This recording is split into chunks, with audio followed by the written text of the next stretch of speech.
जहाँ पर सुविधा सुख था, सबसे पहला तो ये था कि अकाल नहीं गिरा था।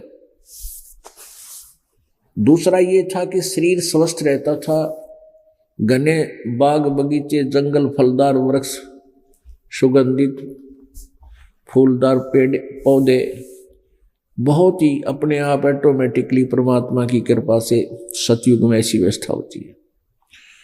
शुद्ध प्रदूषण नहीं होता, शरीर मजबूत होता है, लंबी लंबी बहुत ही लंबा, क्योंकि प्रदूषण के प्रभाव से वायुमंडल में हमारे ऊपर दबाव बढ़ता जा रहा है और खान पान कमजोर हो गया, इसलिए हमारा शरीर का साइज कम होता जा रहा है। और पहले प्रदूषण था नहीं, वायुमंडल का इतना दबाव नहीं था, शुद्ध हवा थी, बहुत ज़्यादा वन थे, ऑक्सीजन की कोई कमी नहीं थी, तो अच्छा आहार था, मजबूत शरीर था, लंबे लंबे सैकड़ों फुट ऊंचाई मनुष्य की होती थी मानव शरीर की, और लाखों वर्ष जीवन होता था। पिता से पहले पुत्र की मृत्यु नहीं होती थी, क्योंकि पुत्र बड़े वफादार और आज्ञा के पालन करने वाले होते थे। और पुत्र की मृत्यु, ऐसे प्यारे पुत्र की मृत्यु हो जाए तो पिताजी जो है बहुत दुख पाता था। तो उसमें पिता से पहले पुत्र की मृत्यु नहीं होती थी, क्योंकि ऐसे शुभ संस्कारी प्राणियों का जन्म सतयुग में होता है। और पत्नी जो है कभी विधवा नहीं होती थी, स्त्री विधवा नहीं होती थी। और फिर क्या हुआ कि हमने भक्ति ठीक करी को ना, जैसे आप जी हो, आप जी अब धीरे धीरे परमात्मा की कृपा हो रही है, कई लाखों की संख्या में आप हो गए हो, और आप जी साधना कर रहे हो। पहले परमात्मा कबीर जी आए थे, 64 लाख शिष्य हुए थे कबीर परमेश्वर जी के, और उन 64 लाख को परमात्मा ने सत भक्ति करवाई थी।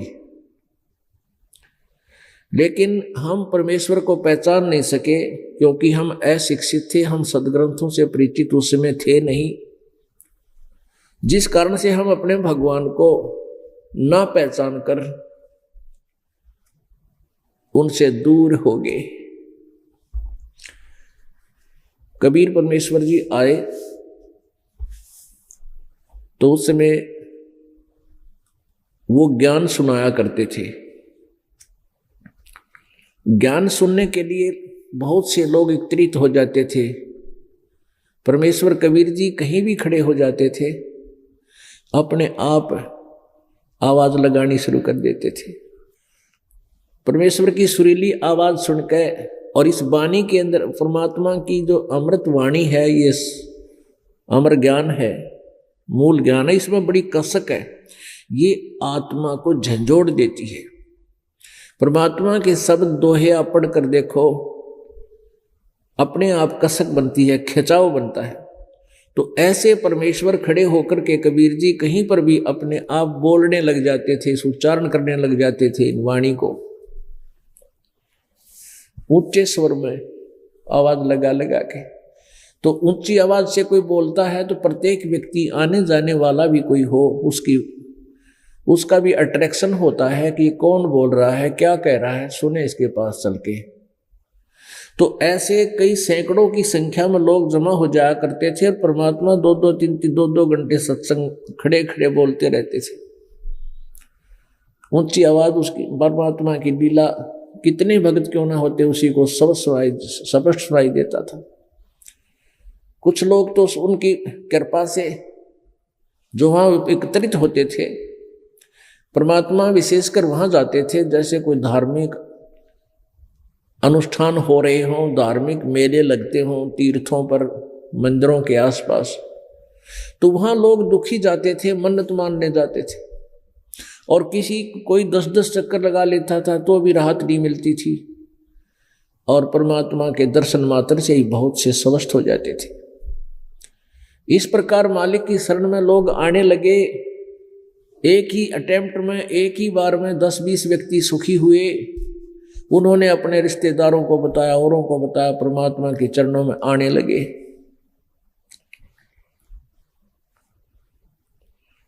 और इस प्रकार लाखों की संख्या में कबीर परमेश्वर जी के अनुयायी बन गए। वो ज्ञान से कम, समाधान से ज्यादा उनके निकटाए थे, क्योंकि दुखी प्राणी, सतयुग के अंदर ये प्राणी बहुत दुखी नहीं था, और अब कलयुग में अपने पुण्यों को क्षीण करके अब ये गलत साधना करता रहा, उससे कोई लाभ इसको मिला नहीं। अब ये कलयुग में आकर के बिल्कुल पुण्यहीन हो गया, और पुण्यहीन होने से आपदाएं, आपत्तियां, शारीरिक कष्ट, मानसिक परेशानी अत्यधिक बढ़ गई है।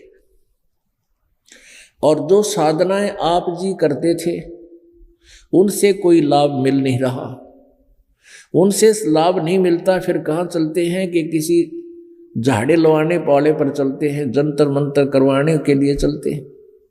जो पूजाएं तुम किया करते थे वो किस लिए करते थे? घर में सुख रहे, शरीर में सुख रहे, हम पर कोई आपत्ति ना आवे। और जब उनके करते करते आपत्ति बढ़ गई तो फिर कहाँ चले?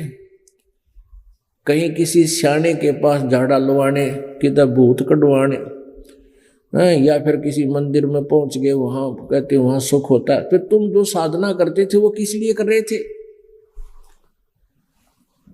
वो गलत थी। जब तक आप पर आपत्ति नहीं आई थी, आप ये सोच रहे थे कि जो साधना हम कर रहे हैं सही है, और जब आई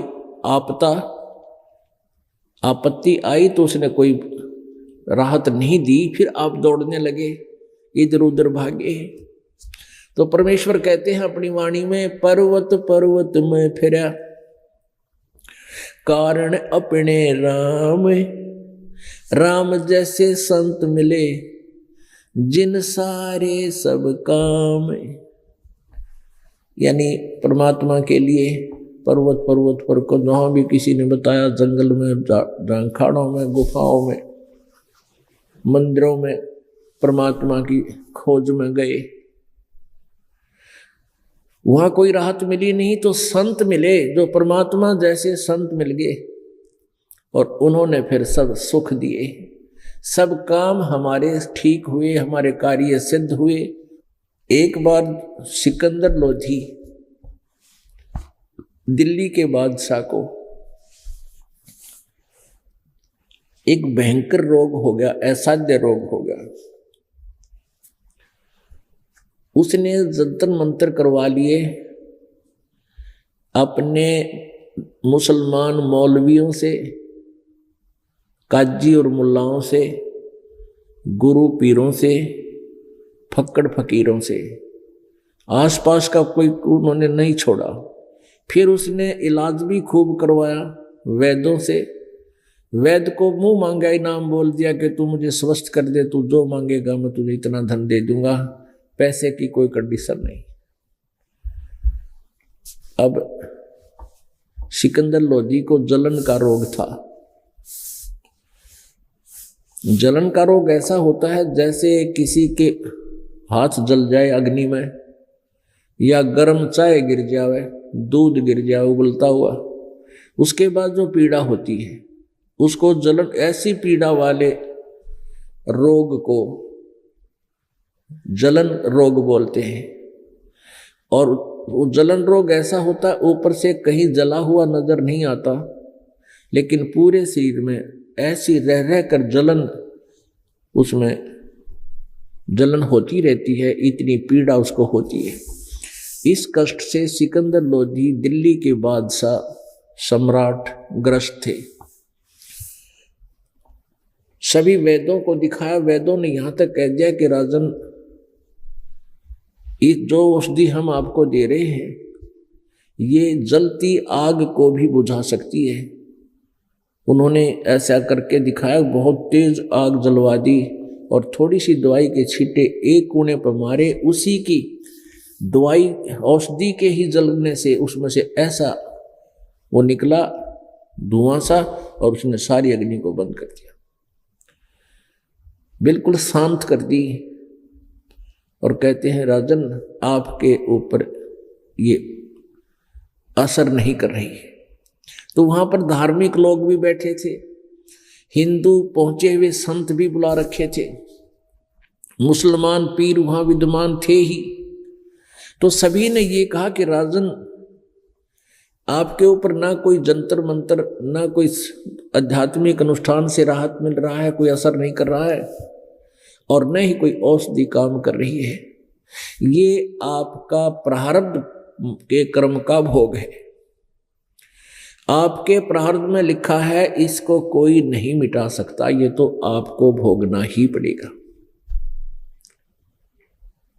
पुण्यात्माओं, दिल्ली का सम्राट, भारतवर्ष का राजा, जिसके पास किसी चीज की कमी नहीं थी, हर तरह से सुविधाएं प्राप्त थी, जिसको चाहे वैद्य को, जिसने भी जहां भी कहा उसी वैद्य को आदर के साथ वहां से बैठा कर लाए, लेकिन ऑल इन वेन, यानी सब निष्फल रहा। अब राजा भुगत रहा है अपने किए कर्म का, क्योंकि सिकंदर लोधी एक क्रूर राजा था। वो बहुत तंग किया करता था हिंदू वर्ग को मुसलमान पीरों के कहने से, और मुसलमान बनाया करता था हिंदुओं को बाई फोर्स। अब वो बहुत परेशान था उस समय। किसी ने कहा एक दिन कि आप जी के कष्ट का निवारण काशी में हो सकता है, वहां एक बड़े पहुंचे हुए महात्मा रहते हैं, कबीर नाम है उनका। राजा ने कहा भी हमने सब जगह ट्रीटमेंट करवा लिया, भारतवर्ष का कोई भी संत साधु मैंने नहीं छोड़ा, ना कोई औषधि की कमी छोड़ी, अब मुझे लगता नहीं, विश्वास नहीं हो रहा। तो उस भक्त ने, उस व्यक्ति ने बताया कि वहां ऐसे ऐसे एक व्यक्ति को ऐसे तकलीफ थी, वो बिल्कुल ठीक हो गए। उनको सैकड़ों उदाहरण दिए कबीर परमात्मा की महिमा के। सिकंदर लोधी को कुछ विश्वास हुआ,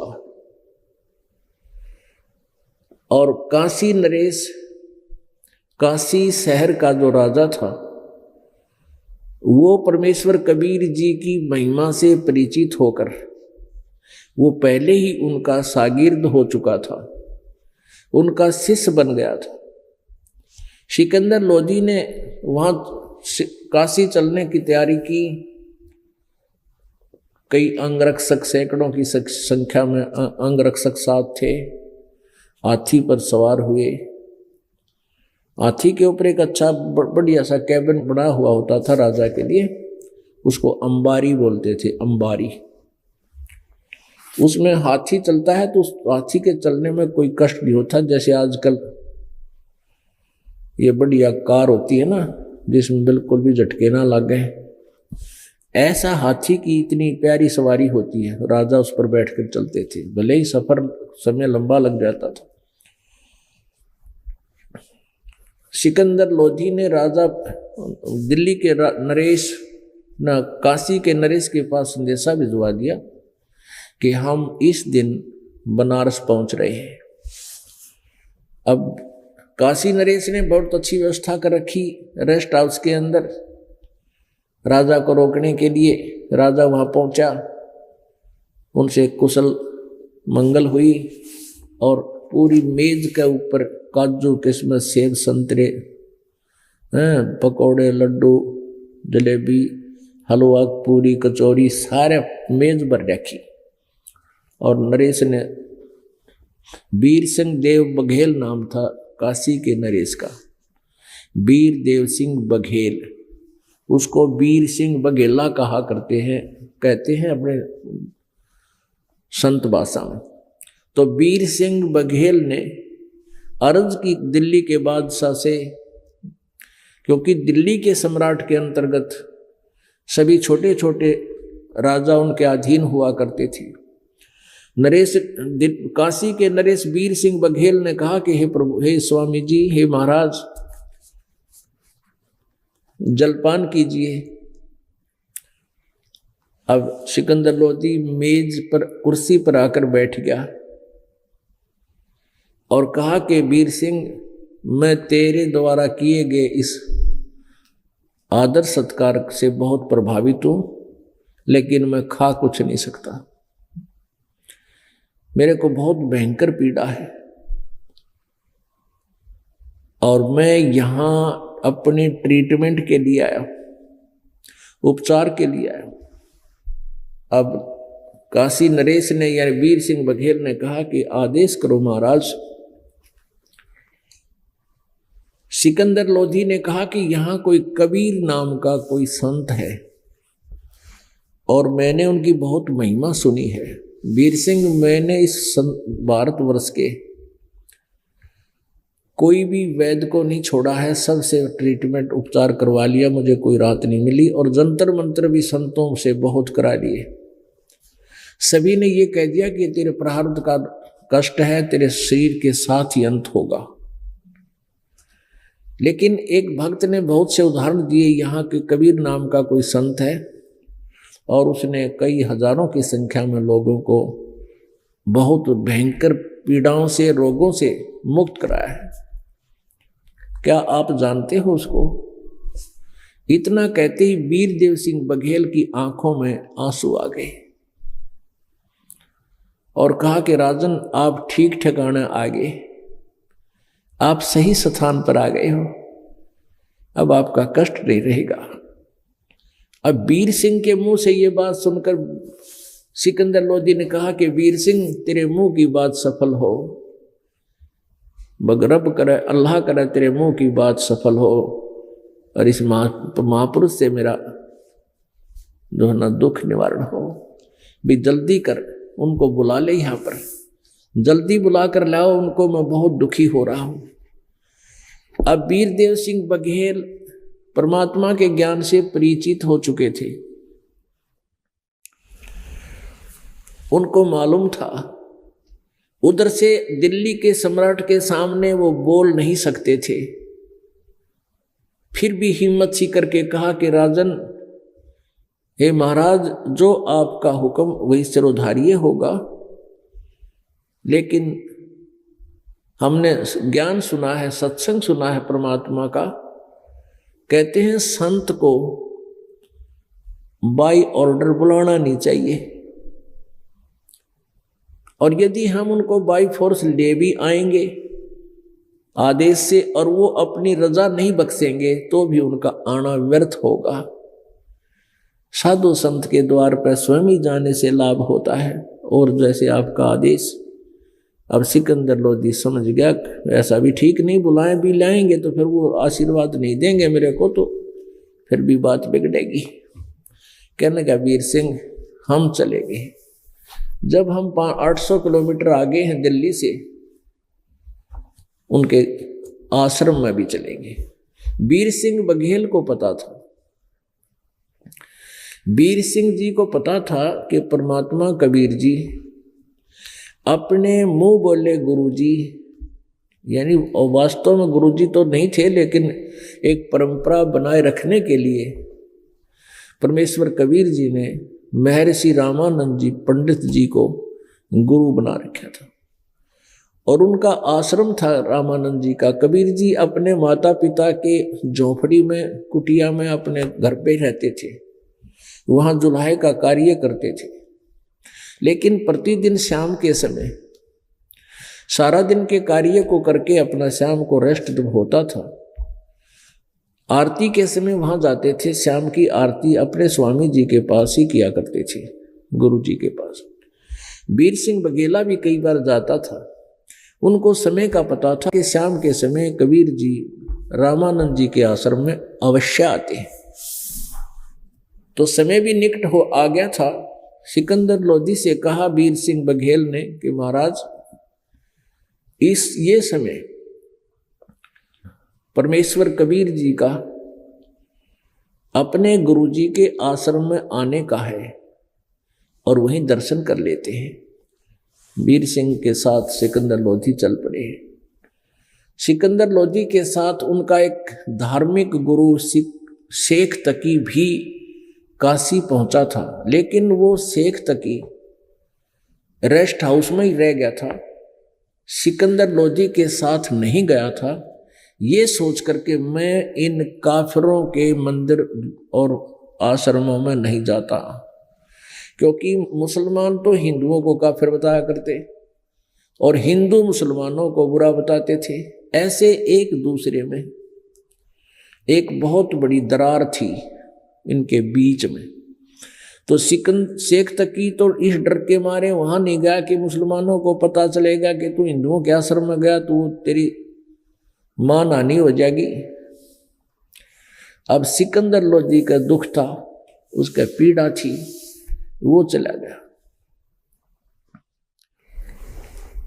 अब गेट के ऊपर मेन गेट पे सेवादार खड़े थे। अब वहां के नियमों का पता था वीर सिंह बघेल ने। उसने सेवादारों से पूछा, जो पौलिया थे, पहरे गेट कीपर थे, उनसे पूछा कि साहब कबीर परमेश्वर जी आ गए हैं क्या? तो उन्होंने बताया कि आने वाले हैं, आए नहीं हैं। वीर सिंह बघेल ने फिर कहा कि आप स्वामी रामानंद जी से पूछिएगा, आज्ञा लेके आइएगा कि दिल्ली के बादशाह सिकंदर लोधी सम्राट आए हैं और आप जी के भी दर्शन करना चाहते हैं और कबीर जी से कुछ अपना रोग निवारण करने के लिए फरियाद करना चाहते हैं। जब तक कबीर परमेश्वर जी आवे वो आप आश्रम में विश्राम करना चाहते हैं। अब सेवादार कहने लगे आप यहीं रुकिएगा, मैं आता हूं। सेवादार गया, उसने स्वामी रामानंद जी, क्योंकि आश्रम छोटे हुआ करते थे 500-400 वर्ग गज में, और वहां साथ ही गेट के अंदर ही कोने में उनका आसन लगा हुआ था। गेट से पार होते ही साइड में, और वहां बैठे व्यक्ति की आवाज बाहर ज्यों की त्यों सुनाई देती थी।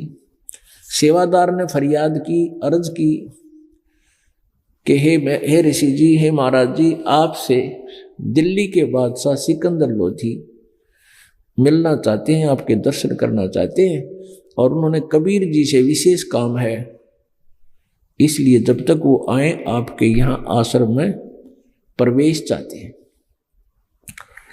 अब रामानंद जी ने वहीं से कड़क आवाज में कहा कि इन काफिरों के लिए इस आश्रम में कोई स्थान नहीं है, मुसलमानों के लिए इस आश्रम में कोई स्थान नहीं है, कहो उसके वो बाहर खड़ा रहे और बाहर ही कबीर से मिल ले।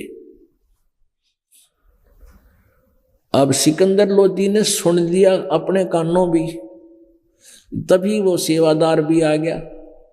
सेवादार ने बताया कि मैंने अर्ज की थी लेकिन स्वामी जी ने मना कर दिया। कारण क्या है? कि कारण ये है कि वो मुसलमानों के दर्शन नहीं करते और इस आश्रम में मुसलमानों के लिए प्रवेश निषेध है।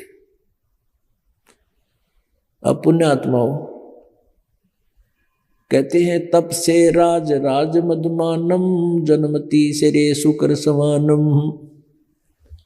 तप से राजा बनता है और तमोगुण होता है वो, फिर राजा में फिर अभिमान बहुत होता है, वो इस तरह के शब्द सुन नहीं सकता। उसी समय उसमें वही करड़ाई छागी और अपने आप महसूस किया कि मैं दिल्ली का सम्राट, मेरे सामने किसी की बोलने की हिम्मत नहीं।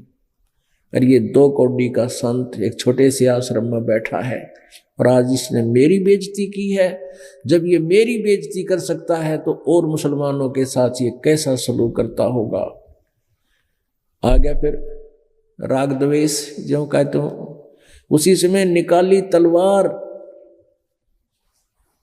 और चल पड़ा। फिर किसकी, वो तो एक पुण्यात्माओं के लिए होता आश्रम में, भाई हाथ जोड़ के कहीं अंदर नहीं जाना, राजा आके बकवाद करे फिर उसका आगे के चाल है। अब चल गया अंदर। ऊपर आसन पर विराजमान थे रामानंद जी, जाते ही तलवार से उनकी गर्दन काट दी कि काफिर तू है या हम हैं। जब अब ये मन जो है बड़ा उस्ताद है, गलती करवा देता है। एक बार तो और गलती करके ये तो भाग जाता है, फिर आत्मा रोती है। अब वो स्वामी जी की हत्या करके पछतान लग गया, कहने लगा वीर सिंह देख मेरे कितने उल्टे कर्म हैं, आया था दुख निवारण कराने के लिए, संत को मार के यो पाप और बढ़ा लिया मैंने, संत की हत्या करके। और अब कबीर जी मेरी एक नहीं सुनेंगे क्योंकि उनके गुरु जी की हत्या होगी। अब वीर सिंह चल वापस चलते हैं, बड़ा दुर्भाग्य है मेरा, अब आजीवन कष्ट उठाना ही पड़ेगा। इतने कहते हुए आश्रम से बाहर निकले थे, सामने से परमेश्वर कबीर जी आ रहे थे। अब जो ही वीरदेव सिंह बघेल की नजर पड़ी कि प्रभु आगे गुरुजी आ गए हैं, उन्होंने वहीं रेत में लौटकर, रेते में ऐसे ही कच्चे स्थान पर, और गुरुजी के चरणों में दंडवत प्रणाम किया समेत मुकुट के। अब उधर से सिकंदर लोधी फंस गया कि ईब जय मैंने इनके पैर नहीं पकड़े, प्रणाम नहीं किया तो ये अब तुझे माफ नहीं करे और शराब दे देगा, तो बहुत सिद्ध पुरुष बताते हैं। और उधर से गलती कर रखी तो दंडवत प्रणाम सिकंदर लोधी ने भी किया और परमात्मा झुके और दोनों के सिर पे आशीर्वाद भरा हाथ रखा और कहा, हे दो नरेश, दो बादशाह, आज इस दास के पास कैसे पहुंचे? ऐसे सिर पे हाथ रखकर ये शब्द बोले थे प्रभु ने। उसी समय सिकंदर लोधी की जो पीड़ा थी, जलन का रोग था, वो कति छू मंत्र हो गया, समाप्त हो गया। अब सिकंदर लोधी चरणों को पकड़कर बुरी तरह रोने लगे और कहने लगे, अक्षमा करो परवरदिगार, माफ करो मालिक, मैं बहुत पापी प्राणी हूं। क्योंकि परमात्मा संत के सामने ये मन चला जाता है, दूर भाग जाता है। आत्मा भगवान की अंश है, इसमें दया होती है, अभिमान नहीं है इसके अंदर। अभिमान तो इसमें मन ने पैदा कर रखा है और मन को मारने के लिए परमात्मा ने विधि बताई है। जब ये मन समाप्त हो जाएगा, आत्मा विनम्र हो जाती है। तो अब पुण्यात्मा, यदि सिकंदर लोधी ने ये गलती ना कर रखी होती, स्वामी रामानंद जी को की हत्या की, तो वो दंडवत प्रणाम नहीं करता, क्योंकि राजा में अभिमान बहुत होता है। अब कबीर जी ने एक तीर से दो शिकार करे। एक तो उसको नरम बनाना था ताकि परमात्मा उसको अपना आशीर्वाद देकर उसको स्वस्थ कर सकते, और उधर से उसके मन की फड़क निकालनी थी। जब तक आप जी को ये विश्वास नहीं होगा कि ये संत पूरा है और आपके, तो आपकी भक्ति चलेगी नहीं। आपके मन में दोष व्याप्त रहेंगे, आपके मन में कोई ना कोई उछल कूद बनी रहेगी जो परमात्मा के लाभ से वंचित रखती है। जब आप जी को ये सिद्ध करने के लिए कि जो संत है ये सही है, सही मार्गदर्शन कर रहा है, तो दास आपको बहुत ढेर सारे प्रमाण देता है। और परमात्मा कबीर जी की कृपा से आपको सुख भी मिलता है, आपके कष्ट भी निवारण हो रहे हैं। तो आपको विश्वास हो जाएगा कि इस स्थान के अतिरिक्त तो कहीं पर भी इस पृथ्वी पर सुख स्थान नहीं है। तो तभी आपकी भक्ति और गहरा आवेगी और ज्यादा लाभ मिलेंगे। तो ऐसे ही परमात्मा कबीर जी ने सिकंदर लोधी के हृदय में ये जचाना था कि ये परमात्मा खड़े हैं सामने। इसलिए रामानंद जी का उन्हें सिर काट तो दिया, अब उनके सामने उसके साथ क्या लीला करके उनको और दृढ़ किया। परमात्मा ने पूछा, आप कैसे आना हुआ, क्या काम था मेरे से? सिकंदर लोधी ने कहा, जिस कार्य के लिए ये आया था दास आपके पास, वो कार्य तो मालिक आपने हाथ रखते ही कर दिया मेरा। लेकिन मैं नीच प्राणी हूं, मेरे से एक बहुत बड़ी गलती होगी, शायद आप अक्षमा नहीं करोगे। ये कहकर फिर बुरी तरह रोने लगा, चरण छोड़े नहीं। परमात्मा ने कहा, भाई क्षमा कर दिया, बोल क्या बात है। कबीर परमेश्वर जी ने कहा कि बोल क्या बात है, मैंने माफ कर दिया। कि नहीं, मैंने ऐसा जुल्म कर दिया है, आप मुझे फिर श्राप दे दोगे, मैं फिर दुखी हो जाऊंगा। परमात्मा बोले, भाई आम के पेड़ के कांटे नहीं होया करते, आम का पेड़ तो सुख सुख दिया करे, बढ़िया मीठे फल, फिर छाया है, और दूसरी वहां पर बात नहीं, हमारे पास श्राप नहीं है। बोल क्या बात है। कहा, प्रभु मैंने ऐसे ऐसे सारी कहानी बताई। हमने गेट पर से सेवादार से प्रार्थना की कि जब तक आप आओगे तब तक हम आश्रम में विश्राम चाहते हैं, प्रवेश चाहते हैं। लेकिन रामानंद जी ने बहुत अपशब्द कहे, और जिस कारण से मैंने गुस्से में आकर के उनकी हत्या कर दी। परमात्मा बोले, कोई बात नहीं, आ जाओ, तुम ऐसे मत जाना, उनका अंतिम संस्कार करें तब तक आप यही रहना, नहीं तो दुनिया आपको बहुत थूकेगी, बहुत आपके भले बुरे कहेंगी, और कुछ और भी घटना घट सकती है। हिंदू मुसलमान का झगड़ा भी बढ़ सकता है। आप आ जाओ मेरे साथ। परमेश्वर आगे आगे चल पड़े, ये दोनों राजा पीछे पीछे चल रहे हैं। सिकंदर लोधी ने कहा कि वीर सिंह, जैसे सुने थे वैसे ही तो मिले। अब वीर सिंह मन मन में कह रहा कि ये तो आपने एक ट्रेलर देखा है, आगे देखना क्या क्या क्या होते हैं। अब अंदर गए तीनों के तीनों, वहां देखा तो कबीर जी अंदर प्रवेश किया आश्रम में। एक भक्त भागा आया, दौड़ा दौड़ा आया और कहा, कबीर जी, सिकंदर लोधी ने, दिल्ली के बादशाह मुसलमान ने अपने गुरुजी की हत्या कर दी, इनका मर्डर कर दिया। पीछे से सिकंदर लोधी फिर वापस आता दिखा तो वो डर गया, चुप हो गया, आगे नहीं बोला, क्यों फिर आ गया। कबीर परमेश्वर ने कहा कि बच्चा भाई, गुरुजी मरते थोड़े ही हैं, ये कैसी कच्ची बात बोल दिया आपने, संत कभी मरते हैं? हाँ मर गए, कत्ल कर रखा है, अलग अलग टुकड़े हो गए हैं, उनकी इतनी बुद्धि काम करा थी। परमात्मा ने जाकर के देखा कि अलग अलग टुकड़े पड़े हैं, धड़ अलग से, शीश अलग से, दोनों पर अलग अलग कपड़े डाल रखे हैं। तब परमेश्वर ने अपने गुरुदेव की मर्यादा की तरह निभाते हुए उनके चरणों में दंडवत प्रणाम किया, और फिर खड़े होकर चरणों को हाथ लगाकर कहा, गुरुजी उठो, आरती का समय हो गया है। बहुत से व्यक्ति आए हैं, आपके साथ बैठकर आरती करना चाहते हैं। ऐसा ही परमात्मा ने कहा था, तभी वो शीश उठा, सिर, वो गर्दन उठी कटी हुई शीश समेत, और धड़ के ऊपर आके चिपक गई। निशान भी नहीं था उस गर्दन के। तो उसी समय खड़े हुए रामानंद जी उठे,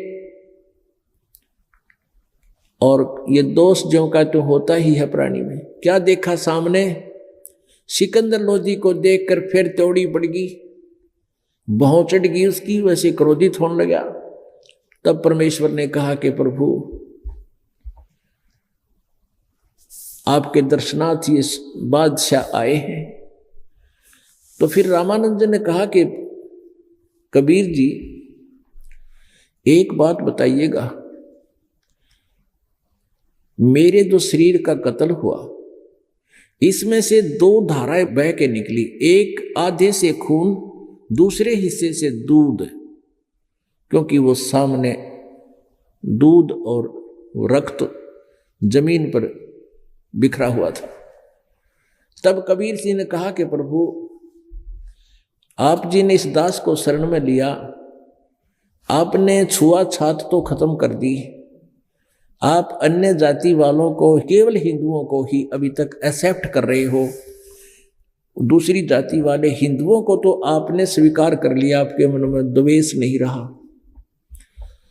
अभी तक आप मुसलमानों को हेय समझते हो, घटिया समझते हो, बुरा मानते हो, जिस कारण से आप पूर्ण स्वच्छ नहीं हुए हो। आपकी भक्ति में आज ही कमजोरी शेष है। हिंदू मुसलमान दो नहीं है, परमात्मा के सब बंदे हैं, परमात्मा ने सबको उसी की संतान है। यह हमने डिवाइड कर लिया, और बुरे हैं वो मुसलमान भी हैं, अच्छे हैं मुसलमान भी हैं, बुरे हिंदू भी हैं और अच्छे हिंदू भी बहुत हैं। हमने एक जाति मजहब के आधार से किसी को भला बुरा नहीं मानना चाहिए। ऊंच नीच इस विध है लोई, कर्म कुकर्म कहावें दोई।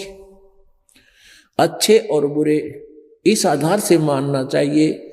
शुभ कर्म करते हैं वो अच्छे व्यक्ति हैं, दुष्कर्म करते हैं वो नीच व्यक्ति हैं, वो चाहे किसी भी धर्म या मजहब या जाति के हो।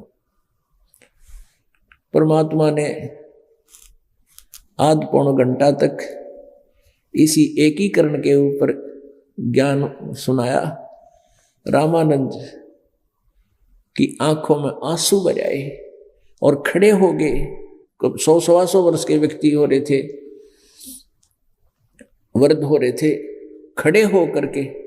और सिकंदर लोदी दिल्ली के बादशाह मुसलमान की ऐसे कौली भर ली, अपनी बाजुओं में सीने से लगा लिया और कहा, बेटा मैं नीच आत्मा हूं, आज मेरी आंख खुल गई। मैं इतना गंदा रह गया था, इतना नीचता थी मेरे में, मुसलमानों से नफरत किया करता था। आज के बाद मेरे हृदय में कोई किसी प्रकार की भी कोई घृणा आप जी के धर्म के प्रति, व्यक्तियों के प्रति नहीं है और ना रहेगी।